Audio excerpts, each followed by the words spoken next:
With the release of Andor, we now have 4 live-action Disney Plus Star Wars shows. So today, I thought it was time for me to stop and rank all 4 live-action Disney Plus Star Wars shows, ranked from the worst to the best. Please know that everything that I will say in this video is just my very own opinion. My name is SDubNation, and you are free to comment down below your very own ranking of all 4 Disney Plus live-action Star Wars shows, ranked from the worst to the best, just like me. Or you could just do your favor. Please don't forget to check out that Twitter that's going to pop up on your screen right now. And also that Star Wars playlist. That link is in the description. As well as the Andor Season 1 review. That link is always in the description as well. With that being said, guys, like, comment, and subscribe. Without further ado, let's get right into our ranking. Kicking off our list at number 4 for me has got to go to the Book of Boba Fett. Now, for a show called The Book of Boba Fett, they definitely try really hard to get away from him.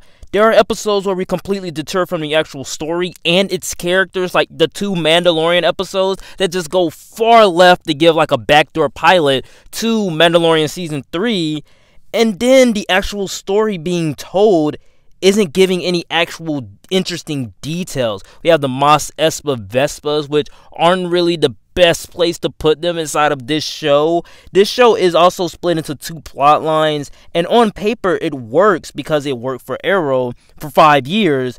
So when they started doing it here, I liked it. Unfortunately, the show decided to kill off the Tusken Raiders off screen, so really this new family that he made meant nothing, and the fact that they didn't bring them back for the finale was just all around disappointing. The idea of Boba Fett sitting on Jabba the Hutt's throne and ruling the town with the criminal underground interested me, but this show did none of that. It focused too much on characters other than Boba Fett and introduced characters that were wasted for the sake of canon, like Plo Koon or something like that. I think that's his name. The guy from Rebels, okay? I think he's from Rebels. The guy from Rebels, they shoehorned this character in there 2 episodes before the finale, and it completely meant nothing. His character just shows up. Overall, very disappointing show for me. Kicking off our top 3 list for me has got to go to Obi-Wan Kenobi. I'm as shocked as anybody. I wanted to love this show. Out of everything Star Wars had coming since Disney's Investors Day, I had this and the Lego Skywalker Saga video game, which I completed. Finally, I got that game like April, and I finally completed it like this month. Out of everything Star Wars had coming, this and that Lego game was at the top of my list, and it started off pretty solid for me. For the first 3 episodes, it was really good because we focus on a man who witnessed the rise of the Empire and the fall of the Republic 10 years ago, and the fall of his Padawan, and what that does to a person, what that guilt does to a person.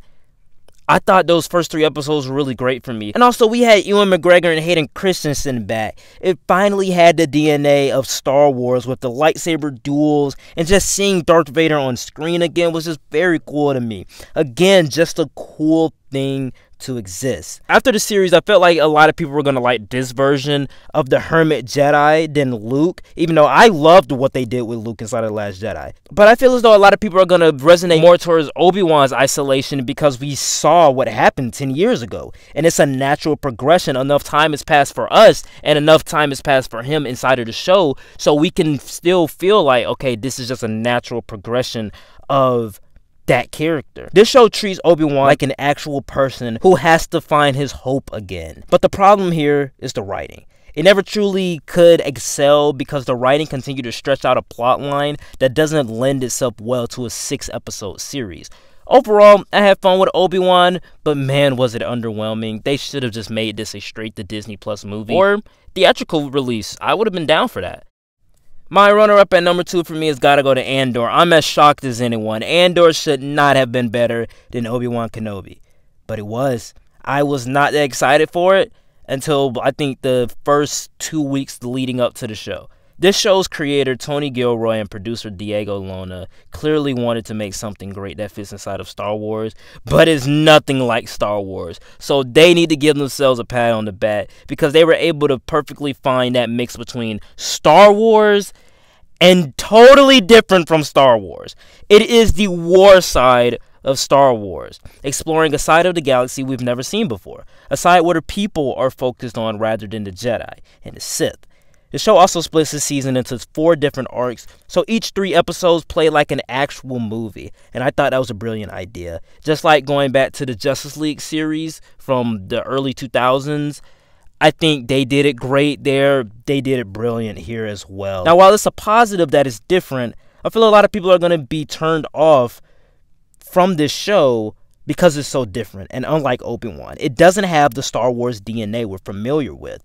And also, Andor is not the main character of this show. In every arc, Andor is inspiring someone else or helping someone else.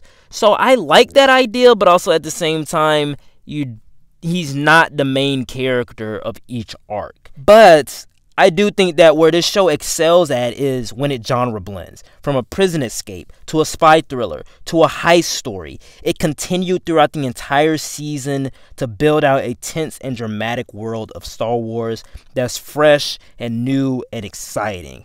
But there can only be one number 1.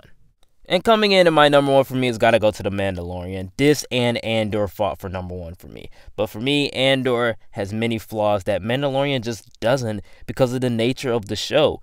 This is the perfect blend of different, but also true to the DNA of Star Wars. To its core, it's episodic, and the journey is the story.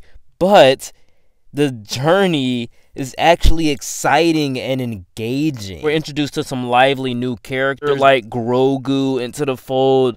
It just expands the world, expands the canon, but also you could just have a lot of adorable scenes between Din Djarin and Grogu, essentially. A Lone Ranger show about a bounty hunter who has to do tasks to get closer to his goal. Each episode managed to be my favorite Disney Plus project, but also fit closely tight into the canon. But also, that's the fun part, because it doesn't have to. Each week Mandalorian Season 2 was coming out, I was positive on every episode. The series continues to expand its mythology and expands its world, and as we move inside of Season 3, I can't wait to see what they bring us. This is why The Mandalorian has to come in at number 1. Alright guys, that was it for the ranking. Please know that everything that I did say in this video was just my very own opinion. My list was certainly not the right list. It was just my list, and you are free to comment down below your very own ranking of all 4 live action Disney Plus shows, ranked from the worst to the best, just like me, or you could just do your favorite. Please don't forget to check out that Twitter that's going to pop up on your screen right now, and also that Star Wars playlist. That link is in the description, as well as that Andor Season 1 review. That link is always in the description as well. Like, comment, and subscribe, guys. With that being said, I will see you all next time. Peace.